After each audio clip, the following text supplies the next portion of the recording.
Diamond V Sport presents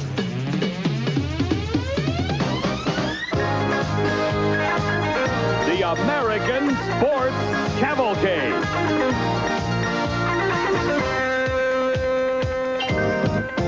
A panorama of speed, color, drama, and excitement. The American Sports Cavalcade. During the long, hot, sometimes humid months of summer, the Canadian province of Quebec becomes a very water-oriented place. The majestic St. Lawrence Seaway, slicing through the Queen City of Montreal, offers many waterborne recreational opportunities, not to mention the many lakes and rivers that dot the region. Hello, everyone. I'm Steve Evans, and this is one of my favorite pastoral streams in the entire province of Quebec. And not because you could swim in it, it's not deep enough, and not because it's full of fish. Maybe later. Certainly couldn't water ski, it's not wide enough. It's my favorite because of its location. You see, this stream goes right through the pit area at Grandnational International Drag Strip, where today we bring you our coverage of the NHRA Molson Grandnational's drag races, the 8th stop on the $18 million Winston Drag Racing Series Tour. And I wasn't kidding when I said this stream goes right through the pit area. In fact, listen, you can hear the whine of the generators and the crews beating on the race cars, funny cars, dragsters, pro stocks, getting ready for the next round of competition. In fact, just about 8 trailers away, yeah, I can see him, my buddy Gary Gerald. Well, Steve, as you well know, this racetrack in Montreal is extremely unpredictable. So that means that the proper management of horsepower in a top fuel dragster is absolutely critical. Now, when you control horsepower, you start right here at the fuel tank. The amount of nitro that goes into that fuel tank, even if it's changed by just 1 or 2%, can make a huge difference in how much horsepower is generated. There are numerous other areas where you make horsepower changes. You go back here close to the power plant. The size of the pulleys that drive the supercharger also determine how hard it works. The harder it works, the more horsepower you create. You twist these magnetos just a couple of degrees, you can create or reduce horsepower. There are a myriad number of other jets and nozzles that all control the fuel that relate to horsepower. Ideally, you want to create as much horsepower as you can without jeopardizing or burning up the engine. Then you want to leave it alone. And then controlling this adjustable clutch inside this bell housing will then determine exactly how much horsepower goes to the rear wheels. Well, Gary, you hit it right on. That has been the story of this event so far. Management of horsepower, a very tricky, some say slick racetrack in qualifying the previous 2 days and in round 1 racing earlier today. Many crews very frustrated, could only use a fraction of that horsepower available to them. But others, well, they hit it right on. And for the story on who they are, here's 3-time NHRA top fuel champion, Big Daddy Don Garlits. Well, Steve, this team, Gary Ormsby, has got their act together. They knocked down low ET of the event in the first round, and they look like they're the team to really do the job. Gary Ormsby has just been phenomenal with the reaction time. They have looked this car completely over. There's no tricks on it. The reaction time belongs to the man in the cockpit. On the other side of the coin, Kenny Bernstein, who'd been struggling earlier in the year, came into this event low ET, looking good. So he's a car to watch. But this track is tricky. They came up here, it wasn't as cool as it normally was, and with the excess heat on the Montreal surface, all the cars have been smoking the tires down course. A very unusual situation. So watch these teams. It's going to be their decisions in the pits that's going to make the difference on the rest of the race today. It is time for action in Top Fuel Eliminator. Actually, this is round number 2. 16 cars qualified. The first round was held earlier today, cut that field in half. We're now dealing with 8. And in this first race of round number 2, it will be Laurie Johns in the far lane against Daryl Gwynn in the near lane here at Grandnational International Drag Strip. And no one knows the importance of the burnout more than Don Garlits. Don, what'd you think of these two? Well, I thought that Daryl's burnout was a little on the short side. Usually he puts a little more heat in the tire. It could be that he's thinking the heat is already in the track and not necessary to get those slicks so hot. We're looking at the beautiful polished machine of Laurie Johns. Laurie technically is considered still a rookie in this top fuel category, but she has already made it to the semifinals of a major event, and that's quite an accomplishment. You know, you can't help but notice, Steve, it's not a modern car. The engine's down on the angle. It's got the old front wheels. Quite a bit of credit should be given to Laurie and the crew to get this car to perform this way. Well, certainly the combination has been paying off. They're currently ranked 6th in Winston points, and she has been very impressive as she gets set to go against Daryl Gwynn. Gwynn, the big winner a year ago, 6 Top Fuel victories. That was an NHRA Top Fuel record. His crew chief is Ken Benny, and of course, Don Garlitz is going to be talking to our victorious crew chiefs throughout the day. Laurie Johns qualified on the 4th spot at 5:19. Her crew chief is Larry Meyer. Earlier, Steve Evans was in her pit with this report on driving techniques. Laurie Johns is using a little starting line trick I haven't seen anybody do on purpose anyway in a long time. And here's what she is doing. As she rolls forward, she intentionally deep stages or overstages the car. Either term is proper. She puts out the pre-stage, she rolls so far forward. So what she has done is taken the infrared staging beam, and instead of positioning right here, she has positioned it back here. So essentially, she is 8 or 9 inches closer to the finish line than her opponent. Now, this is something you would only do in eliminations because it actually hurts your lapse time. You would never do it in qualifying when the quicker you run, the higher you qualify in the field. Now, the risk she takes, though, is if she can't hold that car tight on the starting line and it moves just a little bit, it's going to go out of that beam and cause her to red light. So it's a calculated risk on her part. So Laurie Johns gets set now for a second round showdown with Daryl Gwynn. Earlier, she defeated Jack Ostrander. Let's see if again Laurie Johns deep stages, Don Garland. She did it in round number 1. And as I said in that report, you'd never do it in qualifying. So we've only seen it one time here today. She's now inching for it. Yep, she has turned out the pre-stage. Daryl Gwynn would never dare try that with the small front wheels. They're away, a good start. Laurie Johns ahead. Oh, and a big blower explosion for Daryl Gwynn. Boy, that was an exciting thing there, Steve. Cleaned off the whole top of the engine. The fire doesn't hardly go out. Lots of parts dangling off the engine. Gwynn has got his hands full. Look at that supercharger. If one of those hoses breaks, that thing will fall down in front of the tire and give him all kinds of trouble. I don't think I've ever seen a supercharger dissected, Gary, quite like this one. And you could see the safety safari. You could hear them. They were honking. They wanted Gwynn to get slowed down, and they were already shooting retardant down onto the top of that demolished power plant. What a spectacular blow for Daryl Gwynn, who is now eliminated by Laurie Johns. As we take another look, we see the start was fairly even. Even though Laurie Johns shows the better reaction time on the boards, Gwynn actually got out first, but the tires began to spin just a little bit. And you can see the smoke coming off the tops of the tires as Laurie Johns' car moves into the lead. And it's a lead that Gwynn was never able to pick up. And as they got closer to the finish line, a huge fireball comes out of Gwynn's car, and that's the end of Gwynn for this race. A costly blow for Daryl Gwynn from another standpoint. He was second in points, trying to close on Gary Ormsby coming to St. Air. But this, of course, is going to cost him because Ormsby has already established the fact that he's going to be tough to beat with his low qualifying time. Gwynn, who won the Gator Nationals this season, out of the competition in a spectacular fireball. Let's check in at the end of the strip now with Steve Evans. Well, I have seen some blower explosions in my time, Gary, but I've never seen one quite like this. There are actually two separate pieces of the supercharger, the injector also dangling down. Daryl Gwynn obviously distraught not only over losing, but that's a very expensive thing to have happen. Ears ringing a bit. Other than that, you okay? Yeah, you know, Steve, there's always the danger of something coming into the tire. You know, the explosion's one thing, but pieces and parts dangling around underneath the tire is the only thing that worries me. Obviously, the blower came off and felt the kaboom, felt everything, but we've been struggling here all weekend, so we'll just have to give it our best shot the next one. How about this safari crew? Could you believe it when you saw them right alongside you? You hadn't even stopped yet. Yeah, they're telling me to slow down. Okay, Daryl, sorry to see such destruction. Thank you. So a very tough blow here for the Floridian Daryl Gwynn. Steve now checking with Laurie Johns. Well, Laurie Johns' first concern was the safety of Daryl Gwynn, right? I just, when Daryl got out, he looked a little upset, and I looked over and I saw this, and I thought, I just wanted to ask if he was all right. I've never seen anything like that before in my life. So. Did you hear it in your car? Yes, I heard it. And that worries you a little bit, but I thought it was just a blower, you know. And then when I turned the corner and I looked around and I saw that, I thought, oh my gosh, I hope, you never know what goes through somebody's mind. And he looked a little upset. Let's talk about your race. You won at 5:22. Oh, well, good. We went a little bit faster. That's great. We got things working. I think we're going to be all right. You're going to continue to deep stage like you've been doing? Yeah, you know, it's funny because a lot of times I don't have an intention to do that, and I'm just going to roll just this much, and I end up taking a little too much. But, yeah, it's working for me, so I'm going to keep doing it. Okay. Laurie Johns goes to the semis.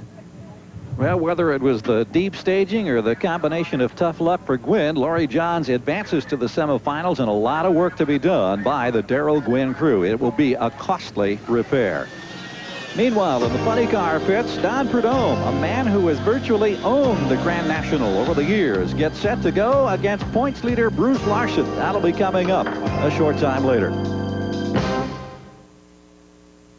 Brought to you by Dodge Cars and Trucks. On the street or off the road, it's the new spirit of Dodge. By Stroh Old Milwaukee and Old Milwaukee Light. It doesn't get any better than this. And by Goodyear. For tires and auto service, nobody fits you like Goodyear. It only comes out at night, when the air turns cool and emotions run hot. On the prowl, with a lean and hungry look, and fuel-injected V6 power. A one-of-a-kind, mid-sized Dodge Dakota 4x4. A wolf in wolf's clothing. Financing as low as 0.0 or savings up to $3,000 on selected Dodge trucks in stock. Cape Hatteras and Old Milwaukee both mean something great to these guys. Hatteras means surf casting for bluefish, and man, do they love to fight. And Old Milwaukee means a great beer. Cold, crisp Old Milwaukee beer. And smooth, golden Old Milwaukee Light. There's nothing like the flavor of a special place. And Old Milwaukee beer. Old Milwaukee and Old Milwaukee Light. Hey, guys, this doesn't get any better than this.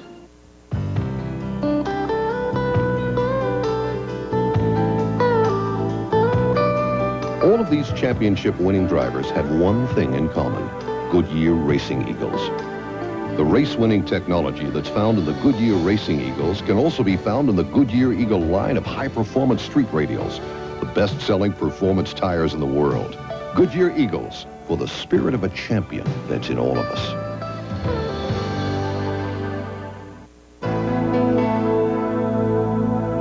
Regardless of where you're going or when you're going, chances are you'll come across a place like this. And that's good, because this is the place that brings you high detergent, super clean, unleaded gasolines with cash or credit at the same low price. The place that not only has good things for your car, but a little something extra for you.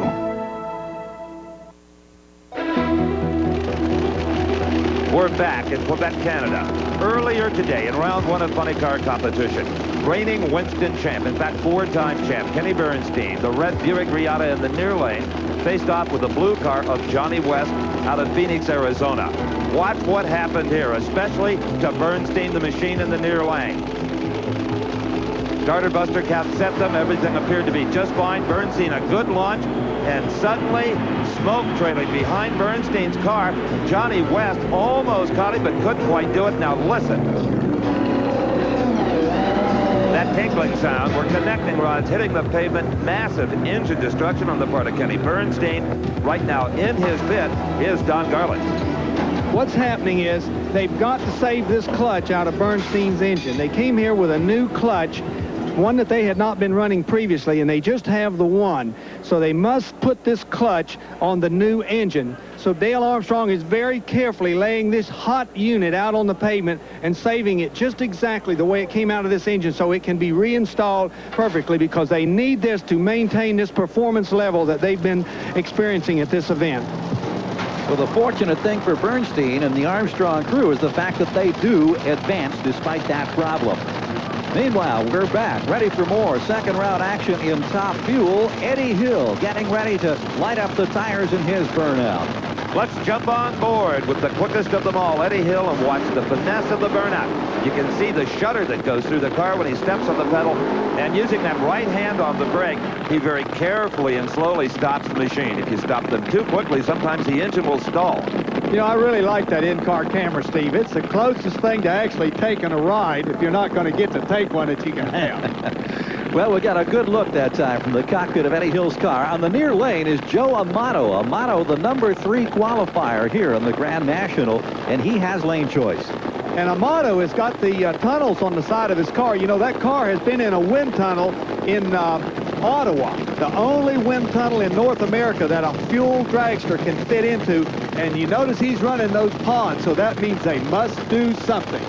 Well, Eddie Hill is trying to recover from a disastrous spring nationals in Columbus, Ohio, where he failed to even qualify for the field. And he was deeply wounded, not financially or points-wise, but emotionally.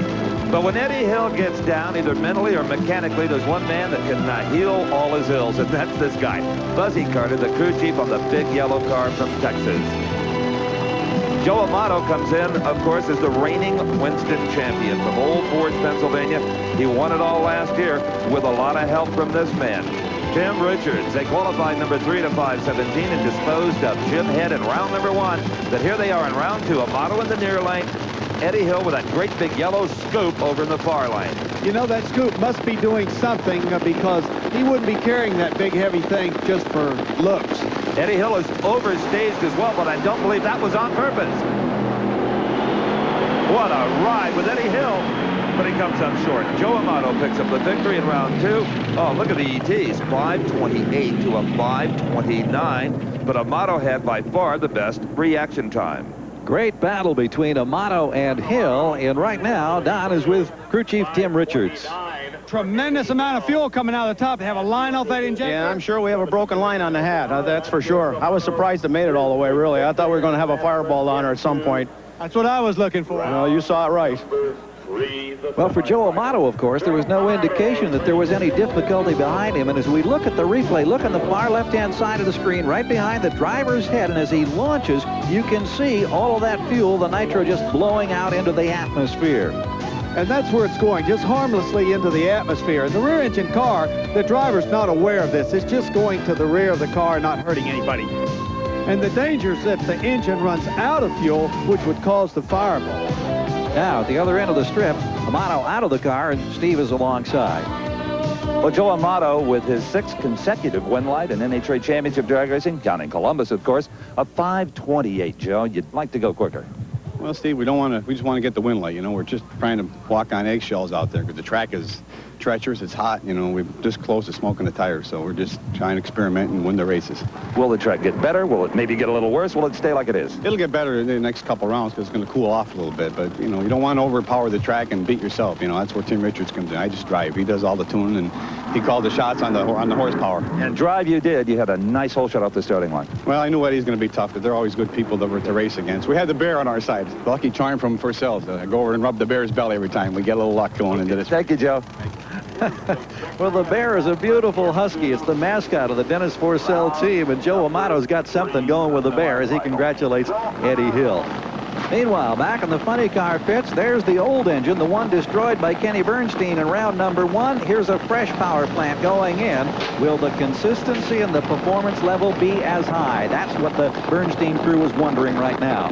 You know, John, as we look at our next pair of Top Fuel directions, which includes, by the way, Dennis Forsell over in the far lane, you know, all these crews have these big, fancy electric engine hoists, but they never use them. They always do it by hand. Why?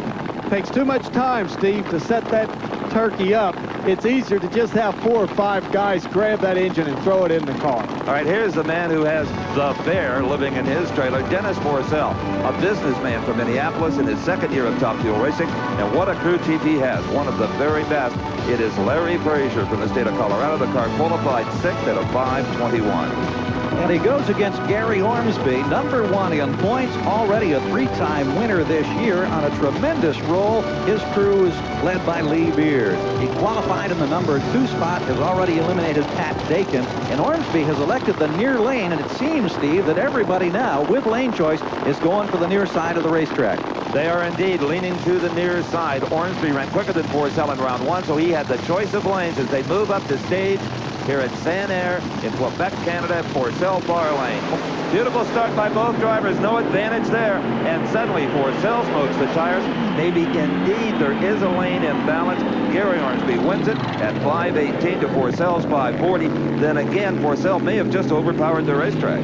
Well, how do you keep doing it, Lee? Well, I'll tell you, it's a very tricky racetrack, and this is an extremely powerful car. We only have one advantage. We have a very intelligent crew. Great. So Lee Beard is a happy man, and Ormsby advances to the semifinal round as we get set now for our next pair. Dick LaHaye getting ready for a burnout, and he'll be going side by side with a man who had the fastest qualifying time, Frank Bradley. And you'll notice that he has chosen the near lane. They're favoring that lane because just off the concrete pad in the far lane, it is reported it's a little bit slick. And when they come in with that clutch engagement, they want to spin the tires. Well, Dick LaHaye 2 years ago was the Winston Top Fuel champion. He electrifying the crowd with a burnout now. Third in points coming to Quebec. And on the near side, here's Bradley, who qualified at 5.126. Let's check in now at the opposite end. Steve is standing by Gary Ormsby. Well, we heard Joe Amato say he was walking on eggshells just to run a 5:28. I don't know what you're walking on, Gary, but a 5:18 in the heat of the day. Very impressive. Yeah, the car really left good that time, Steve. We took a little bit away from it from the last run, and it seems to be about all that track's going to take right now. You intentionally backed it down a bit? Just a little bit for this round. You did that at Columbus, and it bit you. Yeah, we did. It's a real fine line there, you know, when you take some of it or leave it alone. So backing into position now, Dick LaHaye, who will work from the far lane as he gets set to go against Frank Bradley. Not only is there maybe a slick spot out there, Don Garlits, in that far lane, but there's a little bit of a bump that can kind of kick the tires loose. Dick LaHaye will be very careful of that, and his Michigan-based top fuel dragster. And his crew chief, well known in her own right, is Kim LaHaye. They qualified in the number 5 spot and dispatched John Kerry in round number 1. Frank Bradley earned $3,500 in bonus money for his number 1 qualifying position, and he did that with a lot of help from Kim Conity, the crew chief on his car from California. Well, Steve, you mentioned the bump in that far lane. You can bet that Kim and Dick LaHaye have made adjustments to that car on that clutch sequence to compensate for that bad spot in the track. A tremendous start by Dick LaHaye. Bradley loses traction, but charges on the other end. Not enough. LaHaye wins at 5:13 to a losing 5:17. Don Garlits is on the starting line. Well, we didn't expect that. Well, we kind of did, Don. We put a tooth on a supercharger and it worked. The track held it, so we're real happy with it. 5:13, great going. Thanks, Don. And Don, it would seem like their luck holding out very well. Everything they seemed to try was right on target. Yeah, you'll notice the cars came off relatively even, but the clutch engagement is the key here. LaHaye gets over the bump before allowing the second stage of that clutch to come in. You see Bradley's already bringing the stages in. The tires start to smoke, but LaHaye has delayed the clutch engagement, and it holds him out in front just enough to win the race. So a smart strategic move on the part of Kim LaHaye and the crew, and Dick LaHaye advances to the semifinals against Joe Amato, and LaHaye will have the lane choice. The other pairing in the semifinal top fuel round, Gary Ormsby against Laurie Johns, and Ormsby, the points leader, has the lane choice. Let's check in now at the end of the strip with Steve. Well, big smiles have been a rarity with this man lately, but I think we'll get one right now. You even got Gary Ormsby's attention. 5:13. Well, you know, we've been kind of laying back because the thing has just been real edgy and everything, and we knew that Frank was going to run good. And we just had to step it up. Kim and I sit back there and we talked, and we said, look, it's got to run a middle 5. You know, middle 5-15, 5:15, 5:16 or something. What do you want to do? She says, Dad, we're lost here. What do you think? Go for it. I said, let's just stand on it and see what happens. Obviously, it worked, and we're just thrilled to no end. Talk about power, 282. I knew it was running good down there, because when I drove away from Frank, he runs a lot of speed, and I drove away from him, and I felt real good. You made the right choice. Thank you, Steve. So the gamble has paid off for LaHaye. Pro stock competition coming up from the Grand National in just a moment.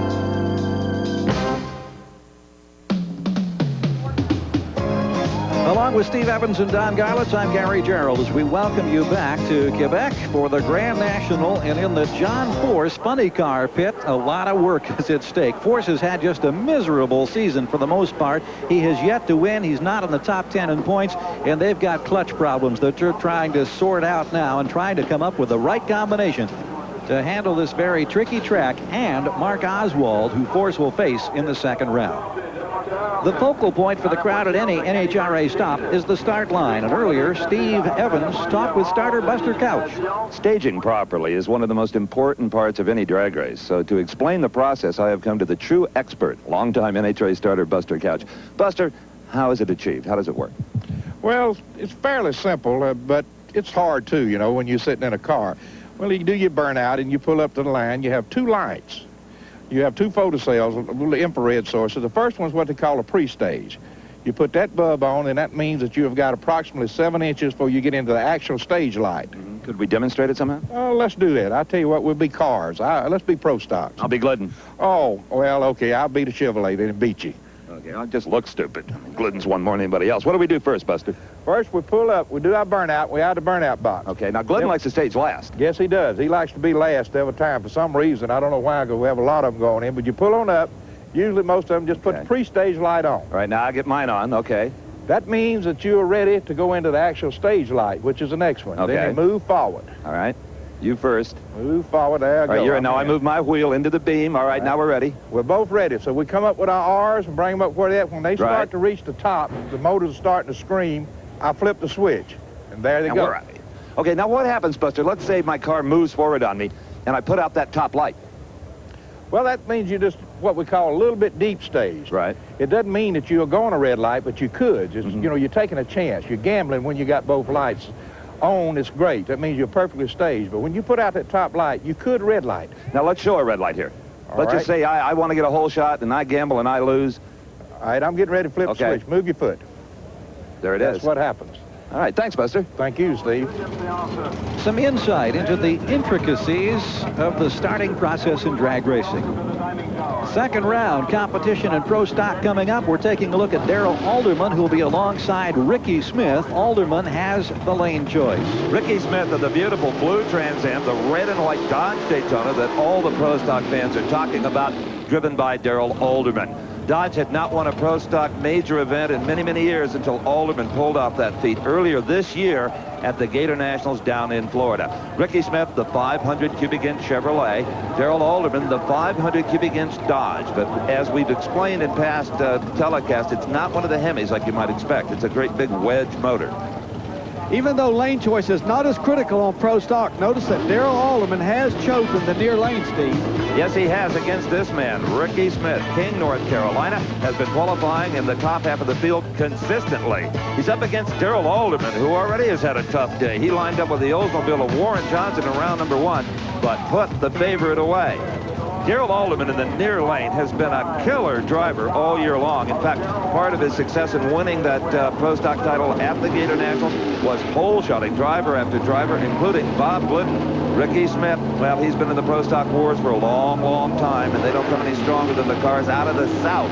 Smith in the blue Chevrolet. The red and white Dodge is Alderman. They're staged and ready. Oh, and asleep at the switch. Darrell Alderman, unbelievable the advantage Ricky Smith had off of the starting line. And he parlays a hole shot and a 7.48 second elapsed time to defeat Darrell Alderman 7.49. Something had to have happened inside that cockpit to distract Darrell Alderman. He is never late like we just saw him. Next pair fired and ready, the Pontiac of Butch Leal versus the Chevrolet Beretta of Kenny Koretsky. And Butch Leal, the red, white, and blue car, has that big reputation off the starting line, Don Garlitz. But Kenny Koretsky, in only, well, his second year of pro stock racing, has been cutting almost science fiction lights. A lot of the competition says, well, he's just gambling and getting lucky. Well, sometimes they do that, but I don't know. He's been really good, and of course, you know, Butch Leal is good too. He's one of the best in the business. In fact, he's won many races strictly at the starting line. Formerly known as the California Flash, now out of Blacklick, Ohio, Butch Leal in the Pontiac. Kenny Koretsky is the operator of a truck line in Fairless Hills, Pennsylvania, but what a pro stock team he has put together. Not only this car, this Beretta with himself at the controls, but Frank Iaconia, who we'll be seeing later on as well. Quite a threat. Staging very carefully. This is going to be important. This start could be decided right here on the starting line. And the start is probably the most stressful part on a pro stock car as far as the drive line is concerned. Imagine suddenly when you slide your foot off of that clutch at 8,000 RPM, you unleash about 1,000 horsepower to the drive train of these automobiles. 2 4-barrel carburetors, gasoline, and Koretsky nails Butch Leal off the starting line. He was asleep, Steve. Oh, Koretsky with an almost perfect light. His crew just loves it. 745 defeats a 754. Back-to-back, we've seen Alderman and Leal laid off the mark. Watch this. Unbelievable. It's like it's 2 different car races. I don't know what Leal was thinking about, but Koretsky is gone big time. I think there's a hypnotist in the grandstands of putting the whammy on Alderman and Leal. Something bad is happening to our good drivers. So we're ready for our next pairing. We're looking at Don Beverly in the blue and white car on the near side. He goes against Bruce Allen.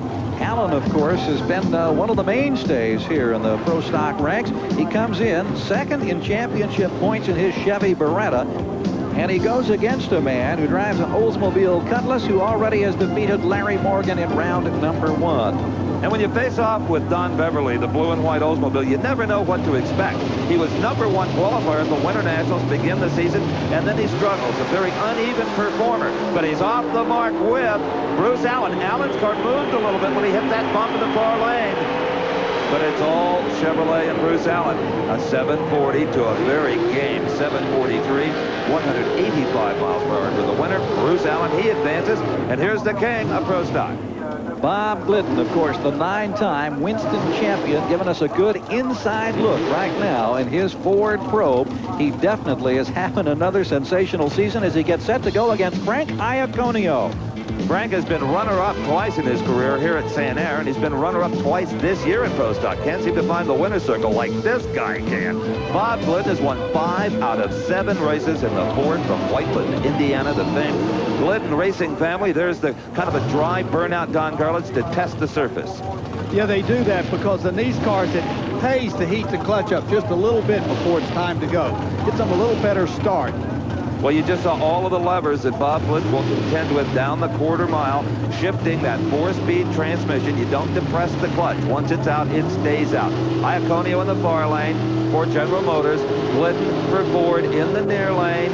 Glidden off the clutch. You saw his left leg move, pulling those gears. But Frank Iaconio right alongside. Glidden has lost. Ignore the fact that he got there first. There is a red light on the Christmas tree, a foul start. What a stunner. It's been 10 years since Bob Glidden has won at this racetrack, and that streak is going to be extended another year, despite his dominance in pro stock competition. As we watch this replay, we see how sensitive these pro stocks are. They must get off the mark perfect. But Glidden moved just a fraction too soon, whether it was his body or the sensitivity of the light, no one knows. But it caused him to lose, and that's what counts. Well, this could be an interesting moment because often drivers like Bob Glidden don't know that they red lighted. Bob, did you know that you did? I know something happened because when I pulled high gear, I saw the wind light in the other lane. I don't know exactly what the story is at the moment. Were you intentionally cutting a little close? No. Frankie had gone to 45 the round before. We felt we had a little bit of a margin, but, you know, we tried to do our best every run. Well, sorry to see the red light on for you. That's racing, Steve. And that's a champion. So a major surprise in the second round of pro stock sets up this semifinal pairing. Iaconio against Ricky Smith. Iaconio with lane choice.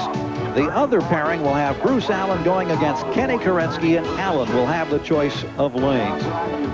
And when we come back to Quebec, we'll be going to the second round of funny car competition.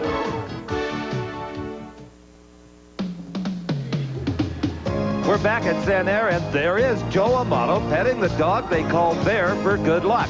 I have one suggestion, Joe. If you're going to play with a bear, don't wear dark-colored trousers. Well, I'll tell you, that is one smart, beautiful dog, and Amato is really kind of hanging his head on the bear, bringing him some good luck. Well, we're in the second round of funny car competition, and this should be interesting. Bruce Larson, the current points leader, the man who, after about 30 years in this sport, is finally finding himself in the spotlight. 2 wins this year for Bruce Larson, going against the man who has absolutely owned this racetrack over the years, Don Prudhomme. 7 of his 37 career victories have come here in Quebec. But Larson has the lane choice, and where do we find him? One guess. In the near lane. Don Prudhomme will be over in the far lane, which some say is a little slick, some say is a little bumpy. It has been problems. The Snake, well, if anybody knows this racetrack, as you just said, Gary, it's the man in that Pontiac from Granada Hills, California. And he has got one of the best of the young crew chiefs. Mike Clover twisting the wrenches on the Snake's car along with the rest of the crew. It's really a team effort there.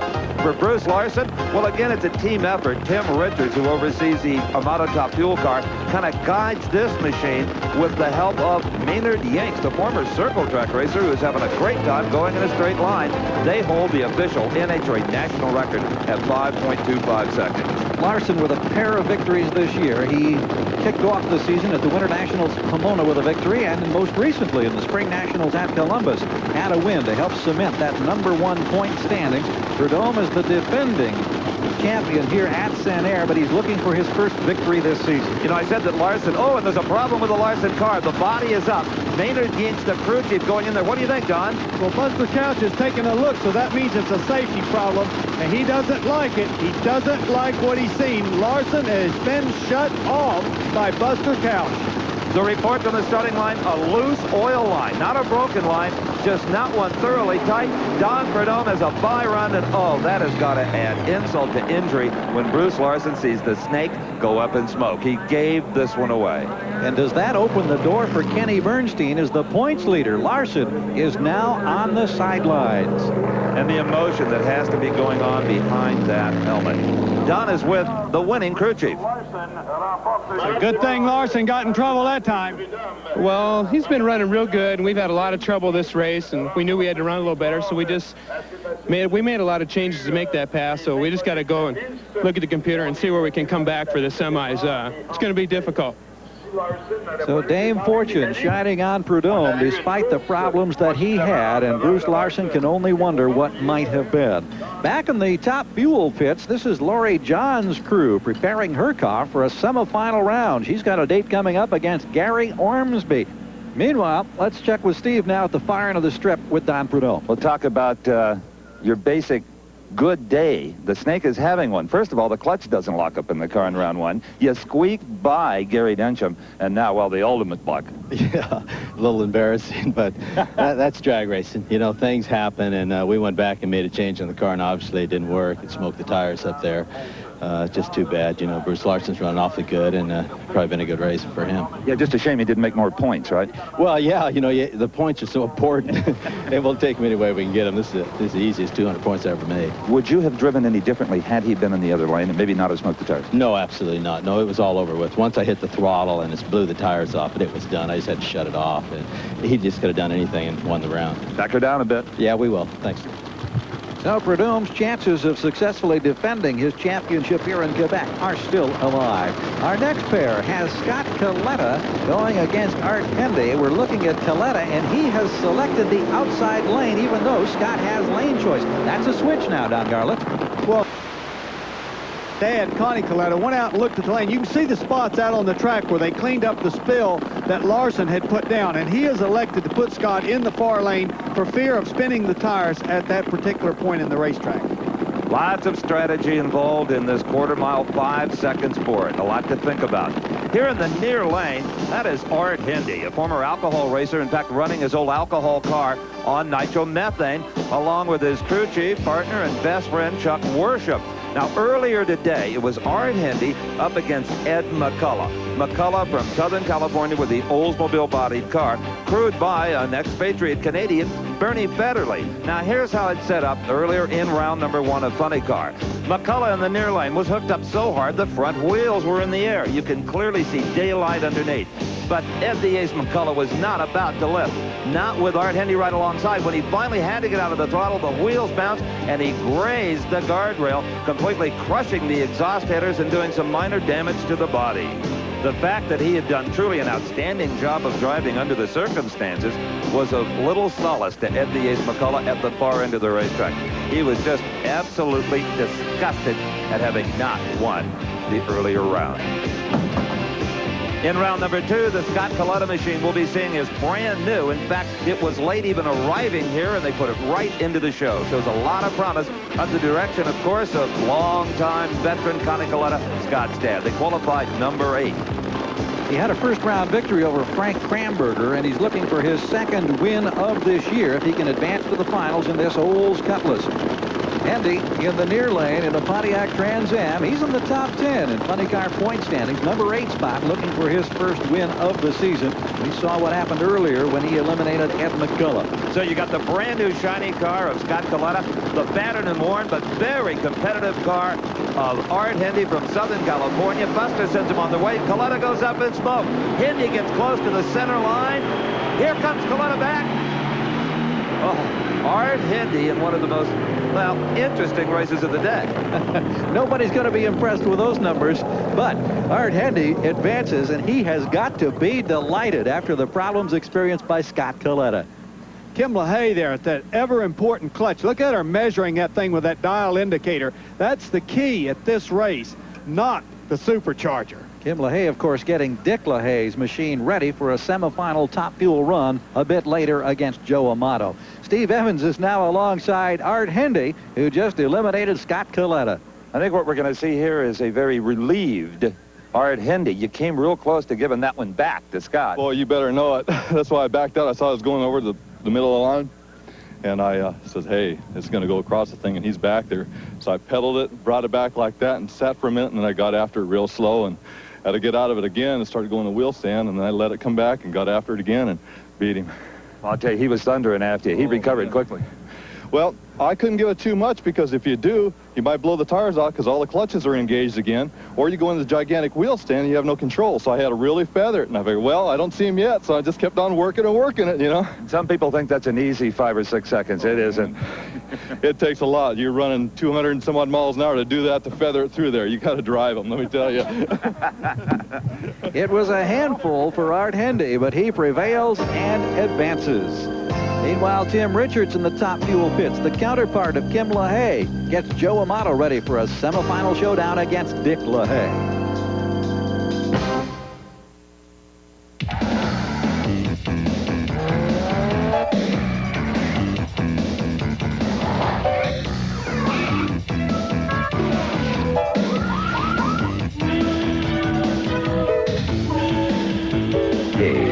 When it comes to protecting your investment, isn't it worth paying for the real thing? Because only Armorall works like Armorall. To the Molson Grandnational, where the second round of funny car action is continuing.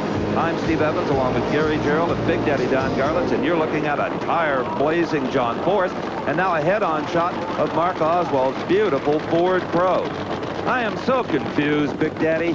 Mark Oswald has the lane choice. He just saw Scott Coletta have all kinds of traction problems, but he stays over there on the far side. Well, Steve, you know, these crew chiefs really keep a close monitor on these tracks, and it's a good possibility that Leonard Hughes, the crew chief, has went out, looked at the track, and decided that the far lane is now the best. Well, sometimes you can get in trouble watching those cars in front of you. They may have a completely different clutch setup. They may have overpowered the racetrack. John Force knows about clutch problems. He experienced those in round number 1, was lucky to squeak through. But his crew chief, Austin Coyle, hopefully has remedied those problems. Anyone who was here yesterday in qualifying marvels at the fact that this man, Mark Oswald, is even out on the starting line. A lot of that credit has to go to his crew chief, Leonard Hughes. It's a story that we followed to its completion. There's quite a bit of controversy about the information-gathering devices, i.e. computers, on these cars. Some people feel, well, it takes the human element out of it. Well, Mark Oswald and Leonard Hughes and their crew, they're not using a computer at all today. Not because they don't want to. Yesterday, they had a big problem in qualifying.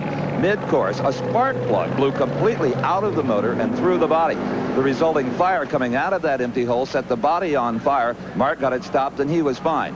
They had fitted the car with a brand new, identical body that they had in the trailer as a spare, so all's well there. The computer was the big casualty in the fire. It burned right up. So they're having to make decisions the old-fashioned way. Make horsepower. They got to earn their horsepower, let's put it that way, by reading the spark plugs, looking at their time slips, comparing the 60-foot and the 90-foot and the 8th-mile times. Mark says, you know it's right if it just shakes a little bit. So a fascinating development relating to Mark Oswald, and now they'll find out if the old-fashioned way is going to be good enough to get the job done against a strong competitor in John Force, even though Force has struggled throughout much of this year. Mark Oswald is running on adrenaline alone right now. His head finally hit the pillow at 5 a.m. this morning, completing that body swap. Well, Oswald raised a few eyebrows when he selected the far lane. He's away with some tire smoke, but Force is sideways. Close battle, and Oswald gets the win. Both men battling for traction. Oswald prevails at 5.60, and Don Garlitz is alongside Leonard Hughes. Leonard, tell me the truth. Are you running that thing without a computer? Right. I can't. We burned all the wires off of it yesterday, and we don't have one. We didn't have time to wire it back. Oh, my goodness. Looking good. Yeah, thank you. So for Leonard Hughes and Oswald, a second-round victory. And doggone it, I get the feeling that you kind of think this was a bit of a surprise without having the advantage of working with the computer. Yeah, you know, these guys can't hardly do it anymore. We watch the race. We see Forrest takes an immediate advantage. Oswald starts to smoke, but then Forrest's car smokes one tire and goes out of control over toward the center line. He has to momentarily lift. That's all Oswald needed, and his car moves out in front, and he wins. And Steve is with the relieved winner. Mark Oswald, hot and tired like everybody down here.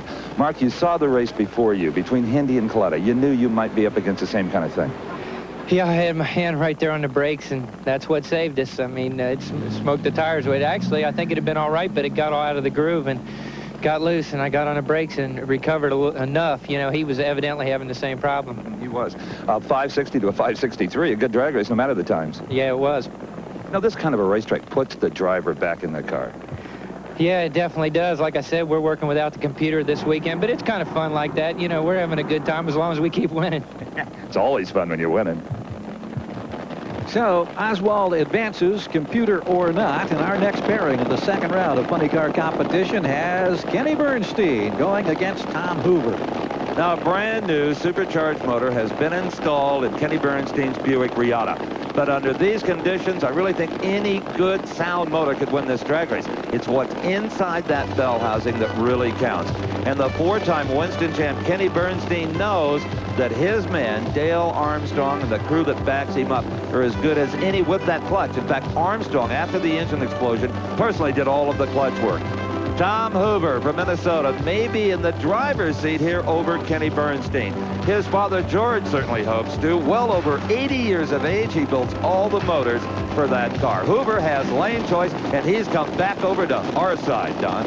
Well, he figures that's a good side, and I like to comment on Bernstein. Even though he put a new motor in for this round, he's got the same clutch from round one. Absolutely. The lights are green, and Bernstein is gone. Kenny Bernstein, a little wiggle. Hoover smokes the tires. What a recovery for that team. Kenny Bernstein wins it over Tom Hoover with a nice 547. Don? You got all that motor together and that clutch back in that thing. Yeah, same old clutch from the first round. You knew it'd work, Don. I don't know why I thought I knew it would work. I didn't put it together. So let's take a look now at the pairings for the semifinals in funny car competition. Bernstein, the #1 qualifier against seven-time Grand National winner Don Prudhomme. Bernstein has the lane choice. The other pair, Oswald against Hindi. It'll be Oswald with the lane selection. Coming up, the semifinal round in Top Fuel Eliminator.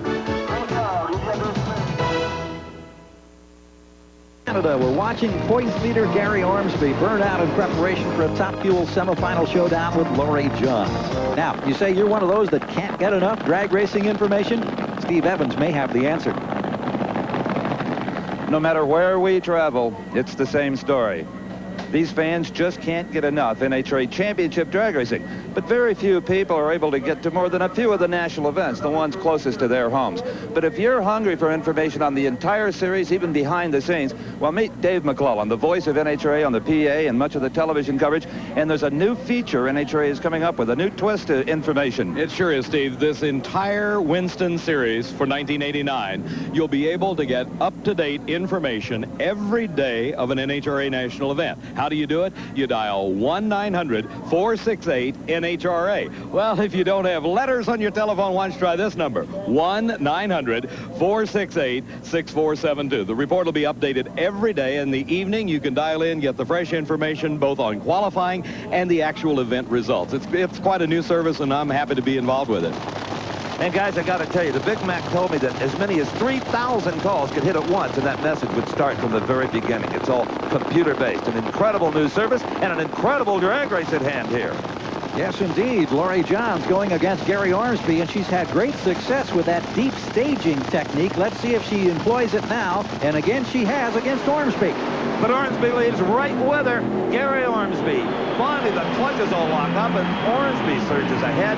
519, 276 miles per hour. And Johns with Gary's crew chief back at the starting line, Lee Beard. Good show, keeping her alive. Well, we're just trying to run consistent today. You know, we were worried about it smoking the tires out there, so we figured we'd just kind of stay in that consistent high teens, and if we can get to the final round, we'll try to go for it then. Thank you. Well, certainly the high teens have been good enough thus far. Ormsby in another final. He's won this year at Pomona, Houston, and Memphis, and now he's in a bid to get to victory here outside Montreal. You notice in that start, again, that deep stage gives the appearance on paper that Laurie John moves first, but not the case. The cars move almost identical. We see a wisp of smoke come off the tires of her car, and that's all it took. Gary Ormsby moves for a half a car length lead. So Ormsby has one of the final spots secure, and now the showdown for the other position in the finals. Dick LaHaye going against Joe Amato. We're taking a look at Amato in the far lane. Dick LaHaye had done his 513 in the far lane, but he got out of it as soon as he had lane choice. So it'd be interesting to see if Amato's performance will fall off in the far lane. Everybody trying to get comfortable here, holding that handbrake, just letting the car squeeze into the beams. It is Amato away first. LaHaye could be in trouble here. LaHaye from behind. For the fourth straight year, Dick LaHaye is going to the finals here at San Air. A 514, 279 miles per hour. 14 gives you lane choice. Yeah, it does. We didn't change anything from the last run. We just left it like it was and tried to repeat, and looks like it worked okay. Great. Thanks, Don. So a very happy Kim LaHaye sprints toward the station wagon and a run down the strip to greet her dad, who's now in the finals against Gary Ormsby, and we take another look at the launch. Boy, that Joe Amato just welded LaHaye at the starting line. He moved out on. He knew he had a lane. He had to make it up at the starting line. But LaHaye's power was just too much in the middle. Watch him move away at the end. Terrific comeback by Dick LaHaye, who advances to the finals against Gary Ormsby. LaHaye, with that 514, has the lane choice. He's with Steve. What is your pit like? Are you even taking the heads off of this engine? You're famous for not doing that if you don't have to. We haven't had the heads off from it yet. They're probably going to want to take them off for this last run to make it as fresh as possible. So, to make sure there's no tight piston rings or anything like that. Yeah, we can check that actually with a cylinder leakage tester, but, you know, they're real thorough on everything, and so we just had to wait and see what they call. Okay, see you in the final round, boys. It's going to be a great one. Ormsby and LaHaye. Well-deserved congratulations from Joe Amato as Dick LaHaye advances, and back in the funny car pits, Chuck Worsham, crew chief for Art Hendy, gets ready for a semifinal showdown against Mark Oswald.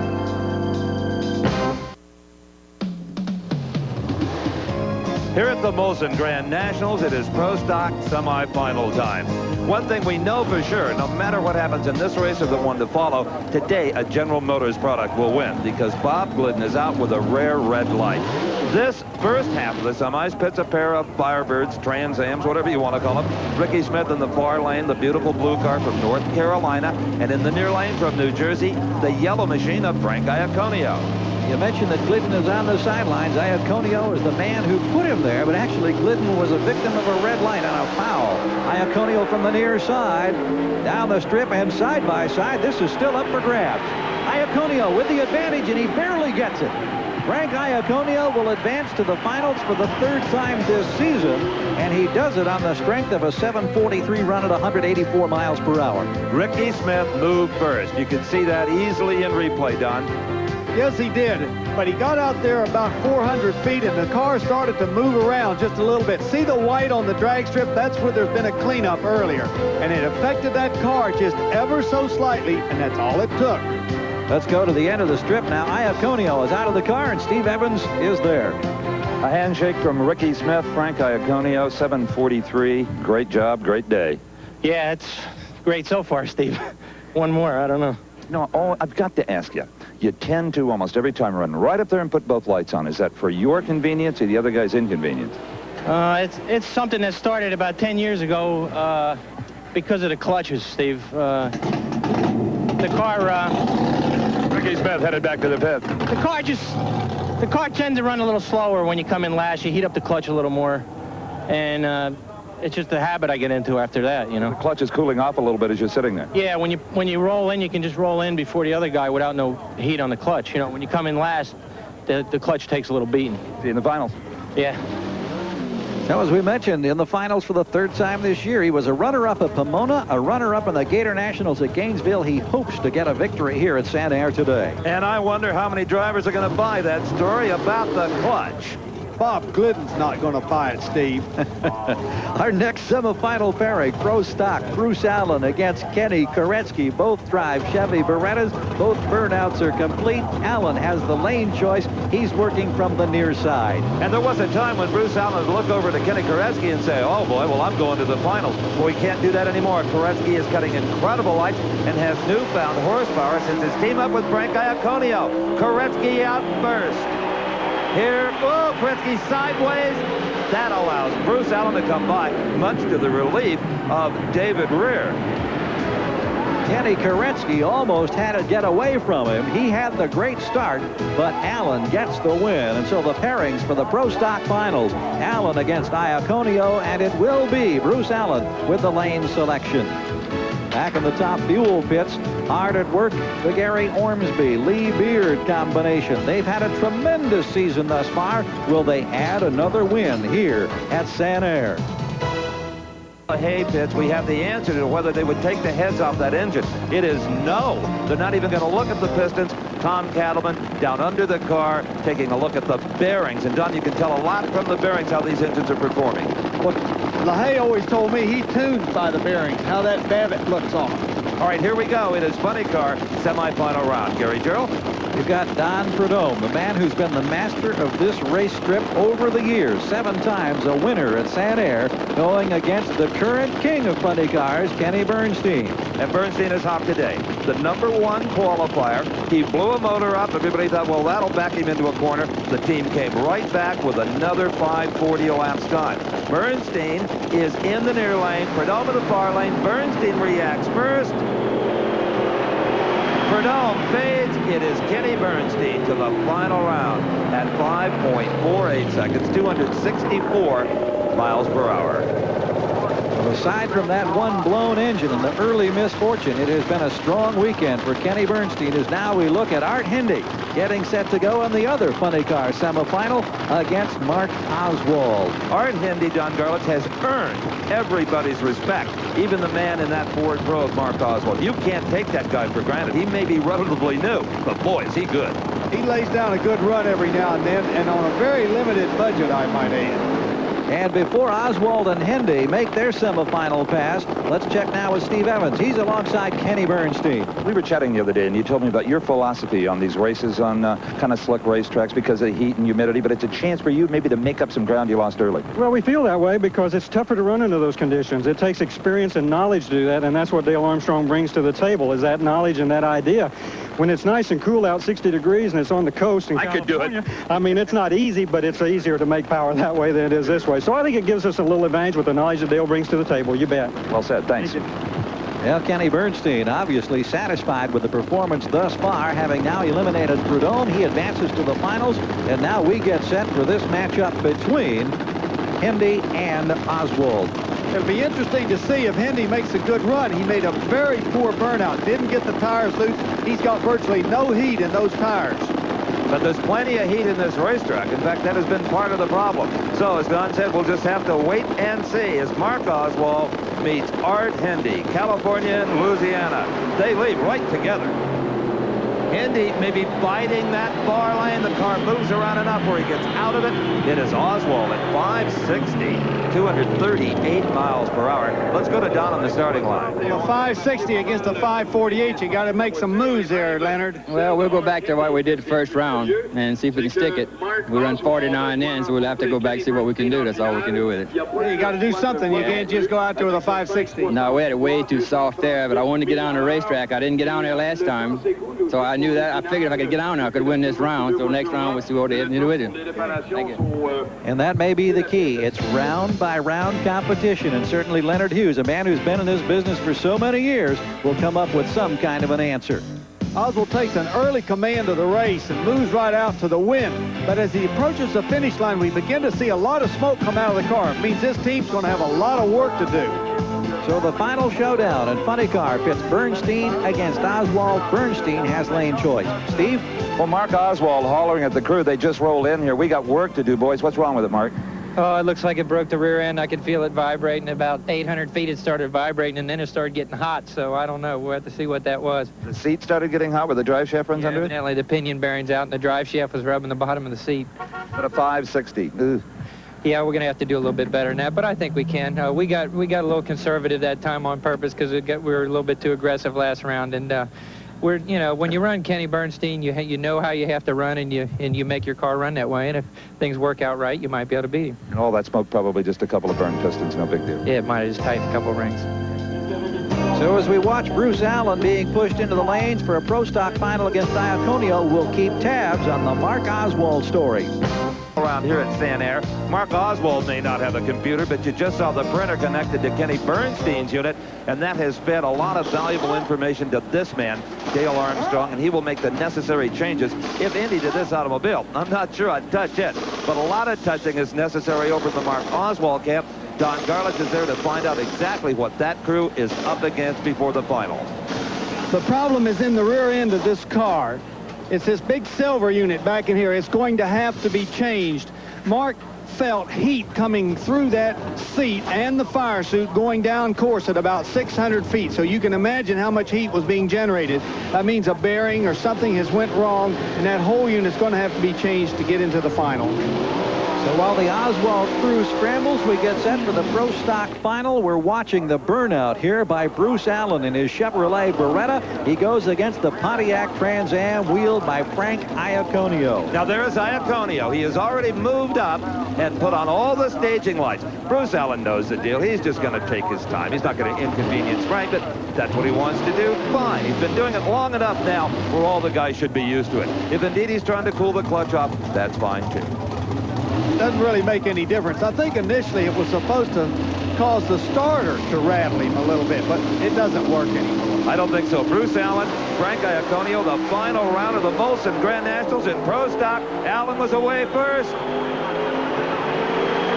And handles Iaconio. What a great final. 737 to a 743. Bruce Allen, the Grand Nationals champion, on the starting line with his crew chief is Big Daddy. Nice performance today. Hey, thanks a lot to Levi Garrett Chevrolet. Really working good today. We had a little trouble qualifying, but it all worked out good today. The weather was good, and the track was great, so we just had a good day. Very consistent run. Well, thanks. We've been working on that more than just trying to go real fast every time. We've been working on getting the car down the track on race day, and it's a lot different on race day than qualifying, so we've been working on that. It's paying off finally. Well, congratulations to you. Thanks a lot. So Bruce Allen, who won at Montreal in 1985, was in the finals but didn't win 2 years ago, is back as a winner once again. Let's take another look. Bruce Allen gets a slight starting line advantage, but the problem is over in the other lane. Iaconio begins to spin his tires just slightly, and it gets worse as he goes down track. You can see the smoke trailing the car, and all this time, Allen is making a headway. And finally, it's a whole car left by the time they get to the end. And Steve is with the winner. Well, Bruce Allen told us earlier that a smooth ride is a quick ride. Well, that must have been very smooth because it was your best, 737. That was a great run. That's the best run we've made. That was just on a string. Frank, great job, Frank did. Wish there was more super shop cars. You like to beat up on them or what? Well, it's two of them. Those guys did a great job, too. Yes, they did.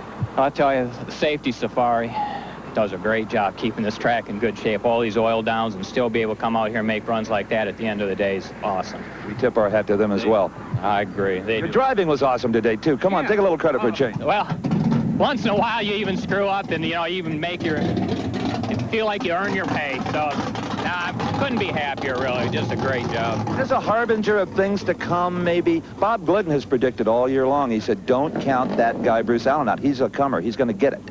We've been working real hard, and we've been staying after it, and it doesn't always show, but when it does pay off, it makes you feel like you just need to go work a little bit harder. And I think we're closing in on Bob a little bit, and I just hope we keep it up. I hope you do, too. Thank you.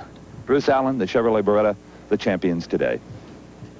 Allen, a man who shows little emotion, getting his second victory of the season. Meanwhile, in the funny car pits, Eddie Hill's crew chief, Fuzzy Carter, is helping out Leonard Hughes and company put a new rear end in Oswald's car. Oswald has a final date coming up against Kenny Bernstein. Kim LaHaye, meanwhile, and Dick LaHaye are ready for a top fuel showdown against Gary Ormsby. We'll see them both in just a moment.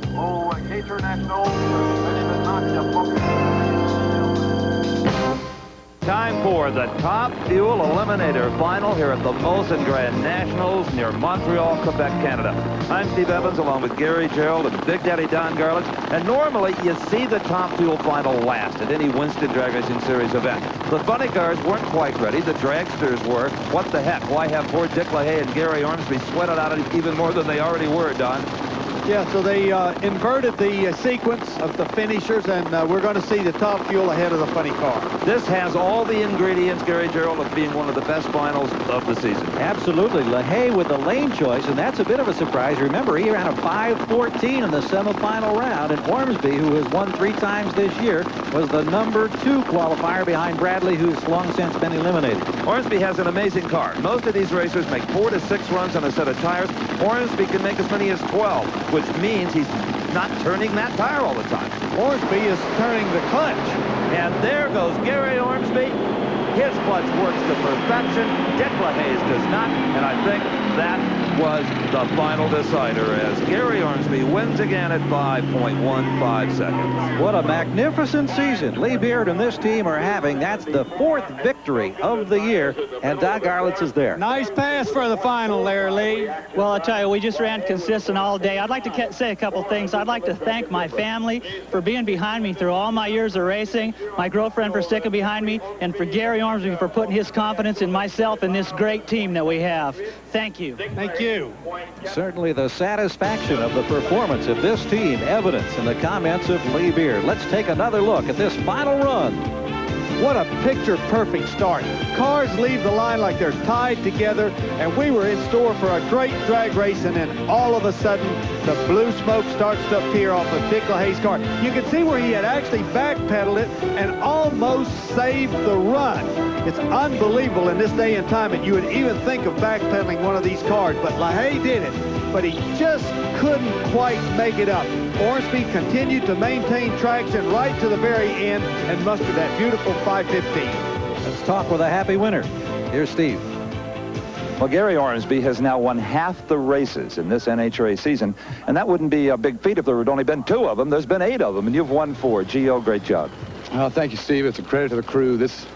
None of them are easy, but this one hadn't been easy this weekend. I think this is the toughest one we've had. In what way? Well, we struggled a little bit all weekend.